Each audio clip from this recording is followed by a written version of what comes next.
Salve, salve, galera do InfectoCast. Aqui é João. Aqui é o William. E aqui é a Fernanda. E hoje nós temos uma convidada especialíssima aqui. Nós vamos falar de um tema, continuando nossa série de infecções em pacientes imunodeprimidos. Nós vamos falar hoje de mucormicose e de rinocinusite fúngica invasiva nos nossos pacientes aí oncohematológicos. Perfeito, João. E vocês devem estar se perguntando sobre a nossa excelentíssima convidada que está aqui, doutora Fernanda. Eu tô rindo, assim, ao menos que você me prove, para mim é melhor eu tô rindo desse país. Eu também acho. É a pessoa mais experiente que a gente conhece de tratar infecções fúngicas invasivas de oncohemato. Exatamente. E a gente super conta com ela todos os dias. Então, por que a gente trouxe uma otorrino no episódio de mucormicose? É porque quando a gente vai falar de doença fúngica invasiva, principalmente em seios da face, a gente tem como principal fungo a mucormicose. Isso entra em contexto de pacientes imunodeprimidos. E junto a gente trouxe alguém para conversar um pouquinho sobre como é que é essa pegada nesse paciente. E a gente quer alguém que tem a mão na massa, que trabalha todo dia com isso, né? Aquela pessoa teórica que nunca viu. A gente já tem um episódio de mucormicose. Se você for olhar na nossa lista lá, que a gente conversa sobre alguns assuntos mais do ponto de vista do infecto, questão de diagnóstico, tratamento. A gente até vai abordar aqui um pouquinho sobre isso, mas hoje é para ser um pouquinho real life, vida prática. Mais falar sobre os casos e como a gente abordou essas coisas todas. Então, Fê, obrigado por ter vindo, é um prazer te receber. Eu quem agradeço aí o convite dos meus colegas e amigos, né? É muito legal aqui estar com vocês, podendo transmitir um pouquinho o meu conhecimento. E realmente eu gosto muito dessa parte, vejo muitos pacientes, então acho que dá pra gente falar bastante dessa real life aí. Então vamos lá, pessoal. Moral da história desse podcast. Tem um otorrino para chamar de seu. Principalmente se você trabalha no mundo da oncohemato, vocês vão ver que é um negócio essencial. Então vamos basicamente falar de mucor. A gente não vai retomar. Como eu falou, tem um podcast muito bom falando sobre todo o fungo, etiologia e tudo mais. Mas os fungos do gênero mucor têm uma característica diferente, né? Aqui a gente vai falar mais da forma que a gente chama de rino-órbito cerebral, né? Uma forma que geralmente o fungo tende a ser como se fosse um câncer localmente avançado, né? E ele tem essa característica nos pacientes oncohematológicos, ele pode ter forma pulmonar, existe a forma cutânea de trauma, mas a gente vai focar muito mais nessa forma rino-órbito cerebral. Então, se a gente tivesse falado do paciente de risco, o paciente, por exemplo, para mucormicose clássico de risco é o paciente diabético, aquele diabético descontrolado.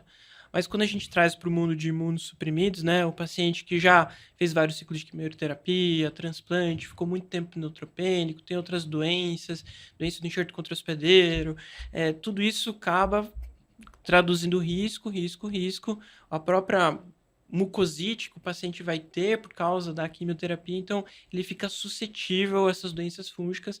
E daí o fungo, né, um dos primeiros lugares que ele entra ali onde a gente respira, e por isso que acaba sendo um fator de risco para essa população e nesse local. Então, vocês lembram quando a gente falou na aula de fungos, de modo geral, que a gente faz profilaxia de pacientes de alto risco, leucemias agudas, tanto pacientes halogênicos com doença do enxerto, imunodeprimidões lá, neutropenias muito prolongadas. E é o que você falou, o fungo você respira o fungo. Então, que lugares são os primeiros e que a gente procura doença fúngica? No nariz, né, nos seios da face e no tórax. E é muito característico a gente ter um paciente que mantém uma febre persistente depois de usar antibiótico, nós falamos isso no outro episódio, e aí a gente pensa em doença fúngica invasiva. É sempre isso. Aí quando que a gente chama a Fernanda para nos ajudar?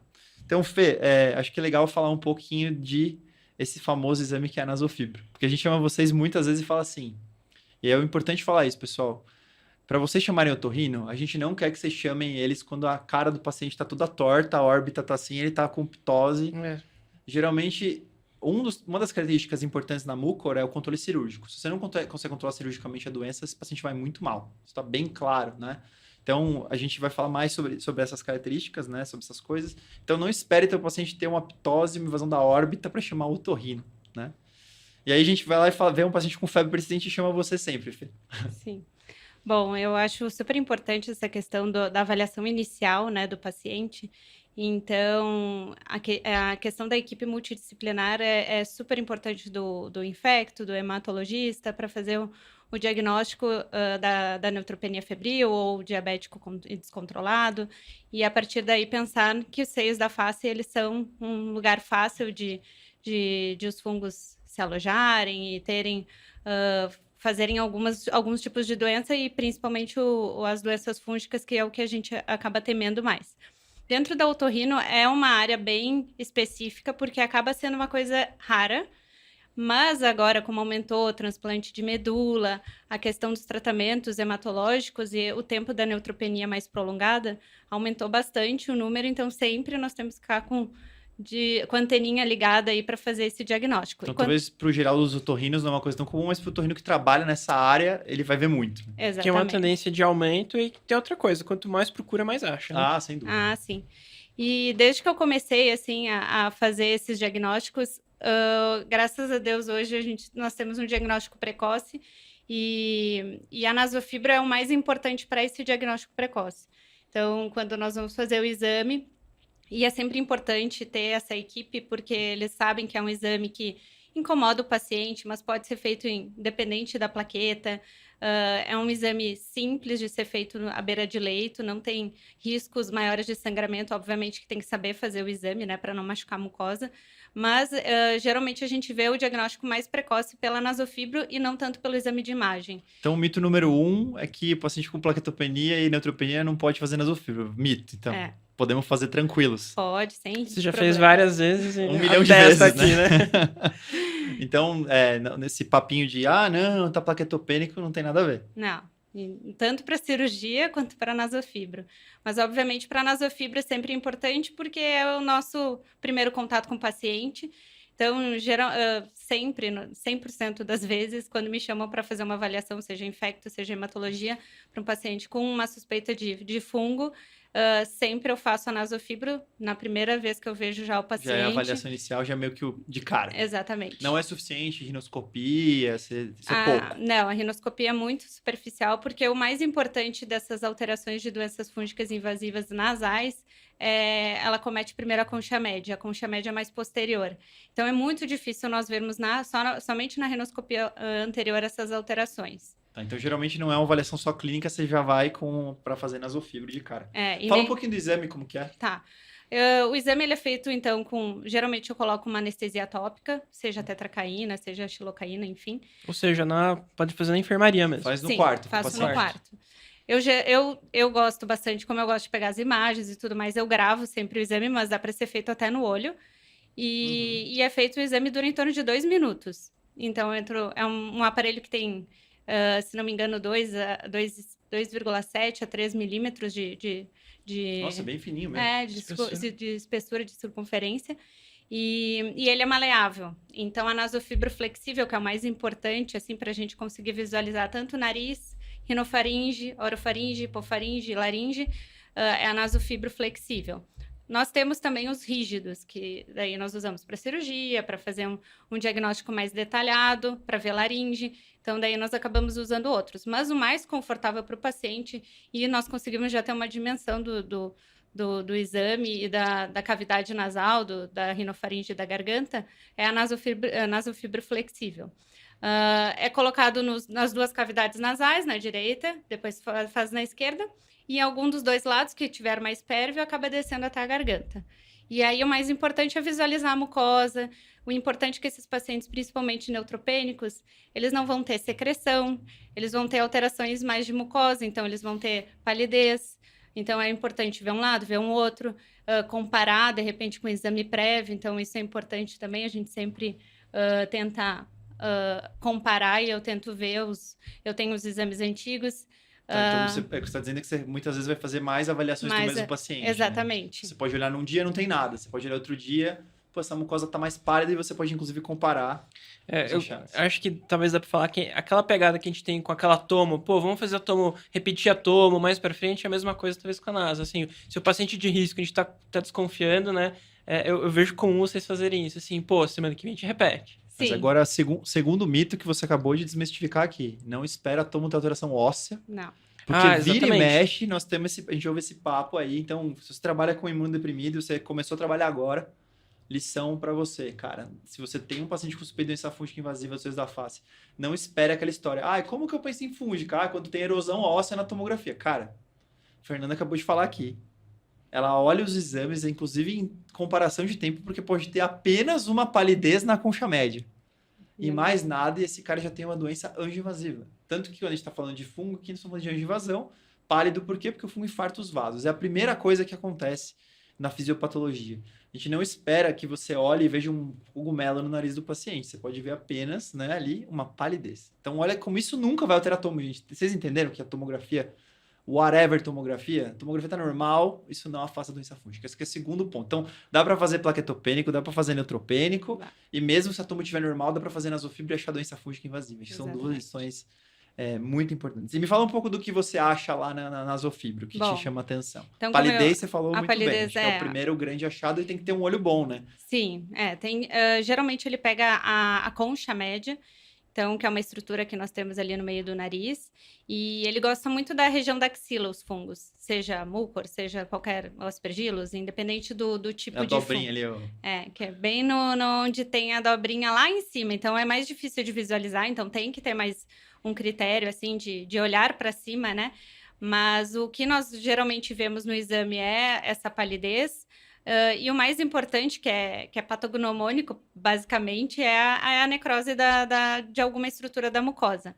Mas nós temos, inclusive, um paciente que infelizmente não teve uma evolução muito boa, que foi um mucor, né?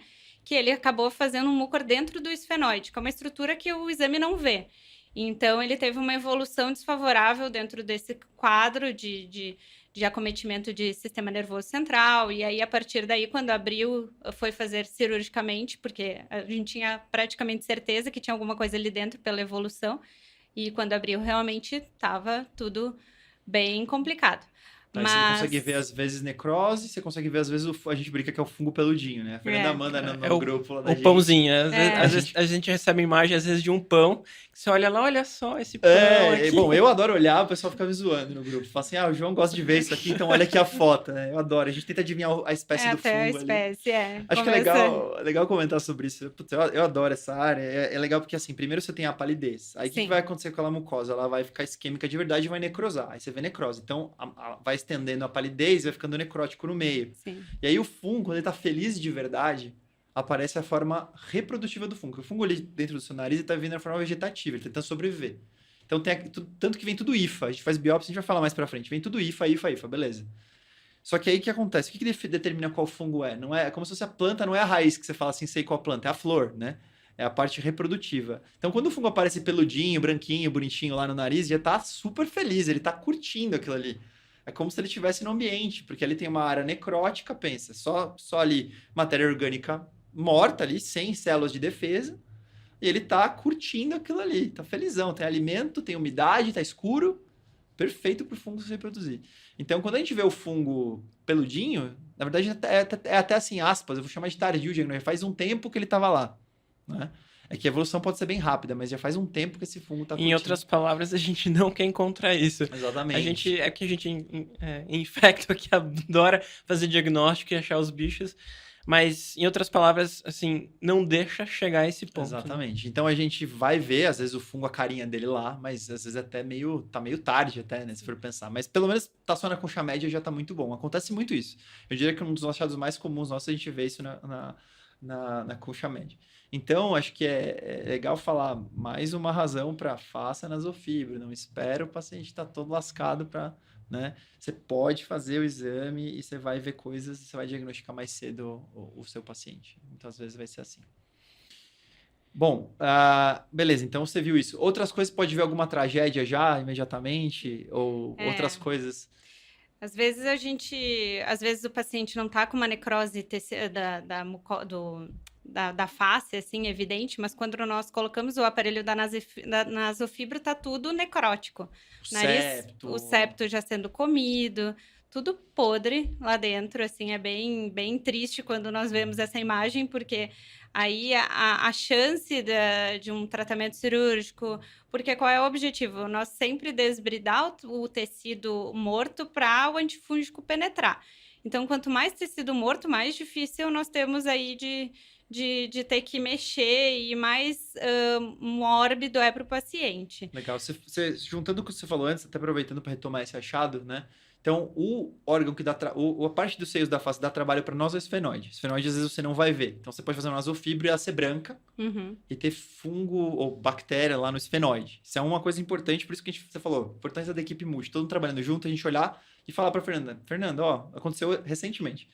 esse paciente tem alguma coisa no esfenoide. Vamos mexer e olhar o esfenoide? Temos que falar para eles. Também ele não vai adivinhar se a gente não discutir que o esfenoide é importante. Então, às vezes, a gente vai falar, putz, precisa abrir o esfenoide, vamos olhar o esfenoide.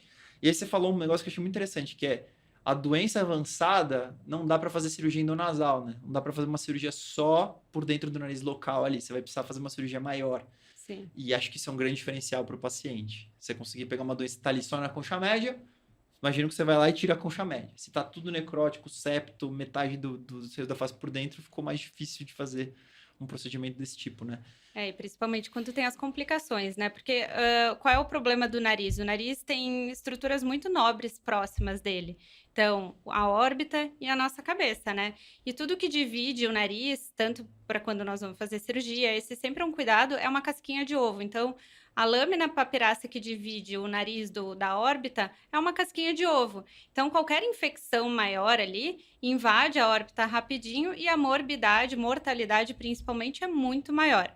Principalmente também quando invade mais a região do etimoide, que é o teto do nariz. Que o teto do nariz nós temos o nosso sistema nervoso central e é a base do crânio. Então, também é uma fase... Nossa, vasos sanguíneos enormes, o Exatamente. cérebro tá ali. Então, além do esfenoide, que também é na base do crânio lá mais posterior, nós temos o teto do etimoide, que também é um risco para o sistema nervoso central e mais lateral por conta da órbita, que também pode fazer uma complicação orbitária mais grave, paciente perder visão, enfim, aquelas questões mais trágicas. Ô, Fer, então, o que você está me dizendo assim, fez a nasofibro, olhou, viu que tem complicação, não existe essa, vou tirar um pedacinho, biopsiar, descobrir qual que é o fungo, ver se trato clinicamente, é agressivo o negócio. Geralmente, assim, quando tem essas invasões maiores de sistema nervoso central e de órbita, nós temos que ponderar muito a questão do prognóstico do paciente. Às vezes é um paciente que tem a doença hematológica, que é difícil nós controlarmos a doença de base. Então, isso dificulta também o nosso tratamento, porque é aquele tripé bem famoso. É o antifúngico endovenoso, o tratamento cirúrgico e o tratamento da doença de base. E aí, essa é a dificuldade que nós temos. Geralmente, os pacientes que têm essas doenças fúngicas mais graves, eles estão neutropênicos prolongados e não conseguem nenhum tratamento, está refratário a todos os tipos de tratamento.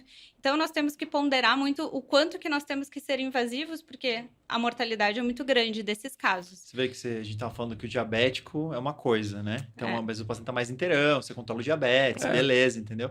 Agora, o paciente neutropênico é o que você falou. A doença de base está horrível, a leucemia está horrível. A gente falou muito isso na doença de fungo aqui, que é prognóstico da doença fúngica depende muito da doença de base. Acho que é importante falar isso. Então, se é um paciente que... Pensa nessa cirurgia, acho que você falou bem, né? Se passou, não é uma coisa que eu consigo controlar localmente. Tem muita estrutura nobre perto. A minha cirurgia vai envolver, às vezes, entrar um neurocirurgião, oftalmo, cabeça e pescoço, otorrino, uma galera ali para tentar segurar a onda. Às vezes a cirurgia precisa de alguma margem, senão já tem fungo ali pegando Duramater, sei lá o que, nós estamos lascados, né, muitas vezes. E aí o paciente já é aí sim que eu acho que pega muito mais essa questão. A gente falou assim que plaqueta é menos problema na cirurgia endonasal, mas se a cirurgia envolve o cérebro central, a órbita, os grandes vasos, neutropênico, plaquetopênico, já enrolou bem mais a situação desse paciente. Então, veja, a gente falou aqui que a nasofibro não só é diagnóstica, como ela é prognóstica, né? Sim. Muitas vezes você vai olhar para a cara do paciente, às vezes é o que você falou, no exame clínico não tem nada, faz a nasofibro, tá podre, tudo, um monte de coisa por dentro, sinais de que o sistema central potencialmente já está envolvido. Então... bem complicado. O que é importante também é o que vocês falaram, da questão de diferenciar entre o diabético e o paciente oncohematológico. Acabamos falando sempre mais oncohematológico, que acaba cometendo mais os fungos, né? Mas os outros oncológicos, às vezes, também, outras doenças também é importante a gente pensar. Mas o paciente diabético é mais fácil de nós controlarmos. Então, nós tendemos a ser mais invasivos em termos de complicações. Então, nossos pacientes que nós tivemos aí nos últimos anos que tiveram diabéticos... Nós exenteramos órbita, nós tiramos maxila, foram cirurgias mais invasivas, mas nós sabemos que nós conseguiríamos controlar melhor a doença enquanto, claro, ele estivesse internado, né? Porque depois que ele vai para casa continuar tratamento é mais difícil.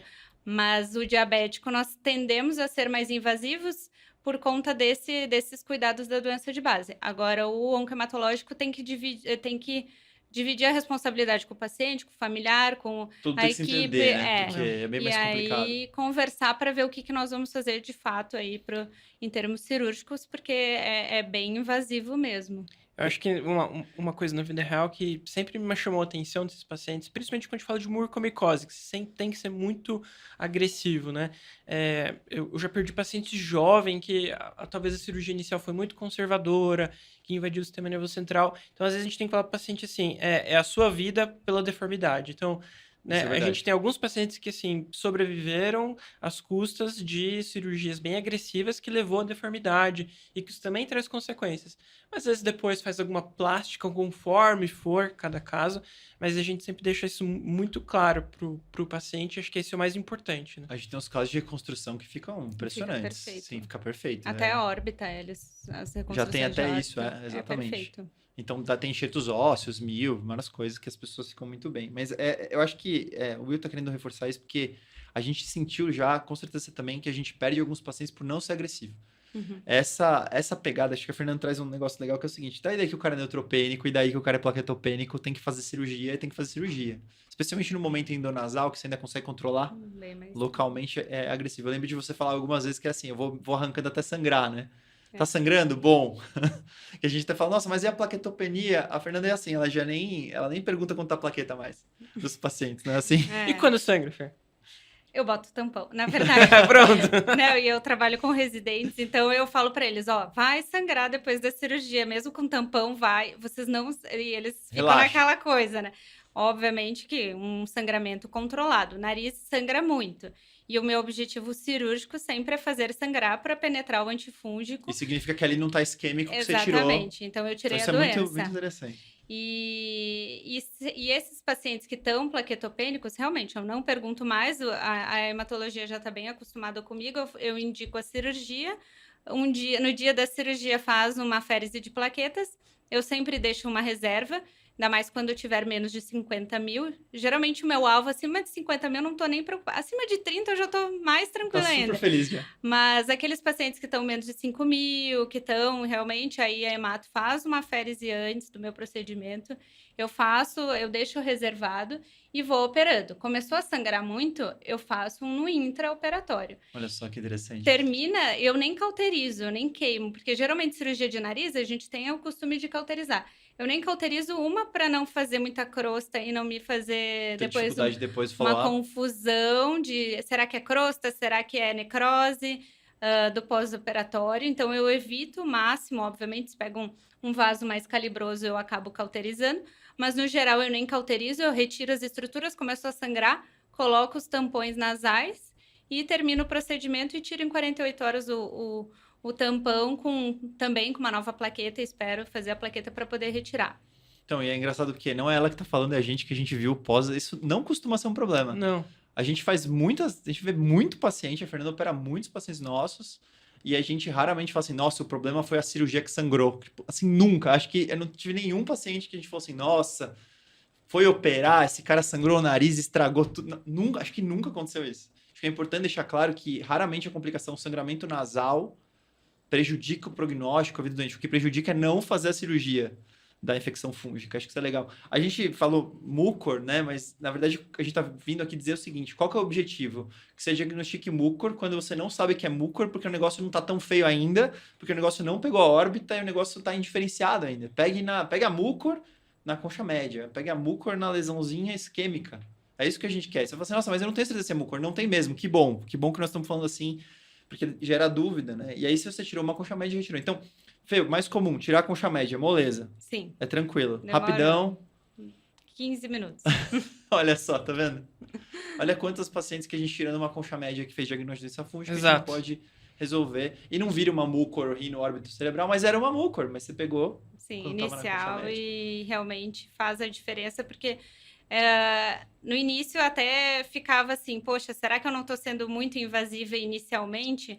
Mas daí hoje, depois aí De de bastante tempo, muitos né? anos já trabalhando com isso, nós temos percebido realmente que a diferença de fazer esse diagnóstico e fazer o tratamento já precoce não dificulta que tenha necessidade de fazer uma nova abordagem, ser mais invasivo, porque até isso é uma coisa que antigamente se fazia muito aquelas abordagens seriadas, então fazia uma hoje, uma daqui a uma semana, porque sempre faltava alguma coisa para retirar. Entendi. Você Quando... era super conservador antes, né? Então hoje se retira, pronto.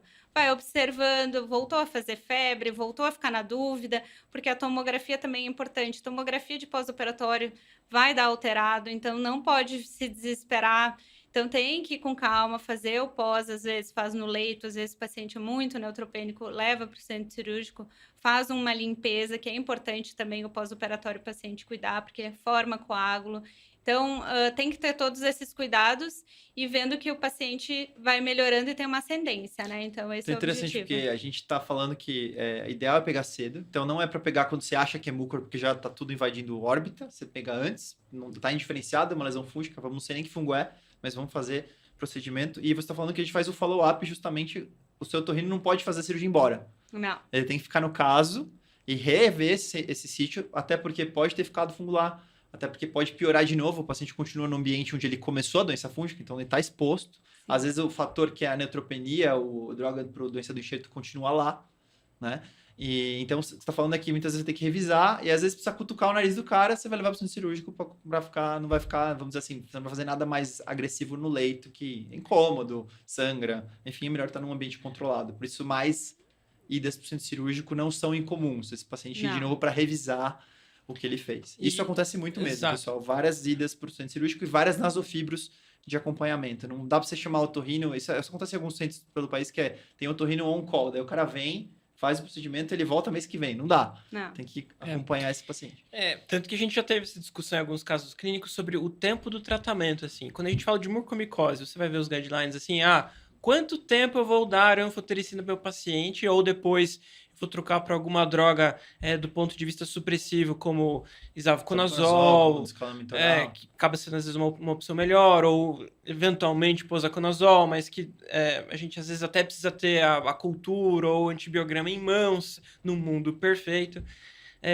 O tempo de antifúngico, a gente até hoje não tem um guideline que fala assim, 4 semanas, não. Porque tem essa questão muito variada do paciente. Então, isso acho que mudou completamente pra mim, porque não olha mais tempo. A gente vê ali, eu perguntei, Fê, como é que tá o nariz? Quando a Fer fala, tá bom, tá zerado, tá zerado, a gente trata mais um pouquinho, aí beleza, aí tira. Então é engraçado, porque isso é muito importante. A gente, é uma mudança mesmo, né? A gente muda. Arrancou tudo, reviu a nasofibra, tá boa, beleza, tá controlado. Melhorou a doença de base, vamos determinar o tempo. Não tem mais um tempo fixo. O guideline fala assim, pelo menos 4 semanas depois de retirar a imunossupressão, alguma coisa assim. Aí agora tem Isavo pra gente fazer escalonamento, mas como é que tá, qual que é o fungo, como é que fez diagnóstico, não fez. Acho que é até legal você comentar um pouquinho, Fê, também, no intraoperatório. Como é que você coleta, você manda pro laboratório, a gente fala um pouquinho sobre diagnóstico, porque nós estamos falando aqui, pessoal, de mucor no paciente oncomatológico. A gente não quer, de novo, que você descubra mucor quando já pegou a órbita e virou uma grande cirurgia. A gente quer que você descubra mucor quando aparece uma doença fúngica invasiva por qualquer um desses fungos. Então, na nasofibro, no intraoperatório, como é que é a coleta, o que você manda, como é que você faz, aí a gente vai falar um pouquinho do diagnóstico. Isso é uma coisa interessante, porque com o tempo também eu fui vendo e fui conversando, eu fui no laboratório analisar, ver como é que eu fazia meu armazenamento das culturas, do anátomo, enfim. Então, assim, o importante sempre é pegar material para cultura, e que nós fazemos também agora o sequenciamento do fungo. E o outro, eu faço um corte, sou bem detalhista até no corte, para poder não haver... Para ser representativo. Para ser representativo para um lado e para o outro, e mando sempre para o anátomo patológico, para nós vermos a angioinvasão. E às vezes também até conseguem ver fungos na amostra. Então, eu faço essa separação, e eu separo um pote e o outro pote, sempre, até o sequenciamento de fungos que nós temos feito... a infectologista, ela pede para eu fazer em tecido, evitar secreção, porque é bem mais fácil também de fazer o sequenciamento e tudo mais. Então, eu pego esses potinhos, separo os potes de anátomo patológico, só que um eu boto soro fisiológico estéreo e o outro eu deixo separado para fazer o formol para ir para o anátomo patológico. Isso é super importante, e armazenar, fechar ele, vedar isso por conta do contato com o meio ambiente. E tem que estar bem... E toda vez eu tenho problema, porque tem que orientar todo mundo, ó, não pode botar formal nesse pote, tem que botar formal nesse, separar bem os frascos para não perder Cara, isso é material. super, super importante. Então, otorrino, de novo, então tem muitos infectos que estão nos assistindo para eles orientarem e conversarem com o colega que vai fazer o procedimento. Coleta o mais estéril possível, manda tecido representativo para os dois lados, não adianta pegar mucosa mais ou menos para um lado, secreção para o outro. É o que a Fernanda falou, tem que ter um cuidado ali de seccionar o material no lugar certo, para você mandar a amostra representativa quando você vai. Nunca coloque no formol coisa que vai para a cultura, nunca coloque no álcool a citologia que vai para a cultura. Isso acontece, a gente já viu na nossa prática nos hospitais, que nós não vamos mencionar onde isso aconteceu, mas a gente já viu algumas vezes acontecer uma coisa assim. Enfim, acontece. Então tem que mandar para o laboratório. Se você tem dúvida, pergunte no laboratório. Mas sempre tem um frasquinho ali com soro estéreo, que isso é essencial, porque o diagnóstico não é fácil. Muitas vezes fungos não vão crescer. Lembra que eu falei, o fungo não está felizão, contente, em grande quantidade. Ele está apanhando do sistema imunológico, está apanhando do antifúngico muitas vezes. Ele tem dificuldade de crescer. A gente às vezes só vai ver o fungo, ele não vai crescer. A gente não vai ver o fungo, a gente vai ver só o DNA do fungo, que é o que a Fernanda está falando, que você tem sequenciamento disponível. Então, o diagnóstico é muito difícil, ele depende da amostra ser muito bem coletada, senão você não vai fazer diagnóstico. E faz diferença para o seu paciente. Mucor, não mucor, é um grande exemplo de diferença, porque uma vez que você está nesse nível de diagnóstico, que você pega na concha média, as doenças são muito, muito semelhantes. Você não vai olhar e falar mucor. Você vai olhar, a gente até brinca, a gente tenta fazer o quiz de adivinhar qual é o fungo, é verdade, a gente faz isso mesmo. Tá? A gente olha branquinho e fala, Aspergillus fusarium, né? Mas a gente, claro que erra, né? Muitas vezes. Então não dá para saber só pelo aspecto macroscópico, a gente tem que ver tudo isso. E muitos fungos vão vir assim, hifas hialinas, hifas não septadas, hifas largas septadas. O exame geral, né, ali, o exame direto vai falar isso. E não vai crescer em lugar nenhum, por exemplo. Ou não vai crescer em lugar nenhum, vai vir no tecido. Só no tecido ali, ou no exame direto. Então, todas essas coisas são importantes. Todas as etapas. Pra gente tentar realmente fazer diagnóstico. Porque senão a gente não faz diagnóstico. Só vem material que não foi representativo. Ou demora para semear, põe na geladeira, deixa pro dia seguinte. Não pode acontecer nada disso. E você perde uma amostra ali que, pô, não é fácil conseguir aquela amostra. Exatamente. E faz diferença para todo doente, na escolha do antifúngico também. E na vida real, assim, por exemplo, você manda só para anátomo patológico, às vezes até chegar no patologista demora. Mas às vezes mucormicose, às vezes só no exame direto, você vai ver aquela hifa larga, não hifa septada. larga, não septada, grandona ali. Aqueles ângulos grandes, né? Os ângulos maiores que 90 graus, né? Isso te chama, pô, é um diagnóstico que tá ali, falando, mucormicose, bem provavelmente. Talvez nem cresça o fungo, ele é difícil de crescer, exato, pessoal. Tem até técnicas de colocar pãozinho no saburão, um pedacinho de pão para ajudar a crescer. Até isso existe, tá? Porque é um fungo comum de pão, viu, o mucor. Então, é difícil. A gente tem que tentar aumentar mais a sensibilidade. Às vezes não vai achar qual é. Se você achar qual fungo é, você sabe qual antifúngico que você vai dar. É muito seguro, muito melhor. E a Fernanda falou do sequenciamento, que é uma coisa que a gente tem feito, tá? Então, você pode pegar o tecido, tentar isolar o DNA e mandar para sequenciar. E a gente achou uns fungos que a gente nunca tinha visto. A gente, com esse aumento, com essa melhoria diagnóstica, a gente pega uns fungos que tem que até consultar a enciclopédia para saber o que fungo que é. Porque aí, no paciente oncohematológico, é ambiental ou é patogênico? Até isso pode acontecer, pessoal. E aí você precisa olhar tudo. Qual é o paciente? Como é que foi o achado do intranasofibro? Como é que foi a cirurgia? Tinha cara de fungo mesmo, tá? Pra valer. Às vezes a Fernanda fala assim, não parece. Às vezes ela fala, isso aqui é fungo, certeza. Aí não cresce na cultura, mas aí vem no sequenciamento. O que é? Aí no anátomo tem a hifa lá. Às vezes não é o mesmo bicho. Às vezes aqui veio o fusarium bonitinho, no anátomo tem cara de aloífo, aí veio um fungo de ambiente. Então, tudo isso a gente precisa juntar para fazer diagnóstico. Então, não é fácil, né? É importante que seja muito bem coletado, que seja feito com cuidado, que seja feito com uma pessoa experiente, que tem mão, que está vendo. Você vê como é diferente ter uma pessoa que tem mão na massa de ver essas coisas, né? E aí o antifúngico, de novo, o tempo do antifúngico e qual antifúngico depende muito do que você fala pra gente. Você vê que a gente muitas vezes vai falar assim, tá resolvido isso ou não? O paciente vai saber de novo. Tem 10 motivos pós-transplante. Pode ser um vírus. A gente refaz a nasofibra. Como é que tá o nariz? Façam nasofibra em pacientes mesmo com tomografia normal. Façam várias vezes. E refaçam. Né? É importante. E é um exame, realmente é um exame que ele não é invasivo. Então, isso... E eu sei que é difícil, às vezes o otorrino que não está experiente, ele tem até medo de fazer. no paciente hematológico e tal. Exatamente. Então ele vai fugir, mas tenta casar com algum aí para Convencer conseguir ele que é bom, né? convencer um para poder pegar que goste dessa parte também, porque faz a diferença mesmo nessa parte do diagnóstico e o tratamento. Muito bom. Acho que é uma boa mensagem aí para a gente ir terminando.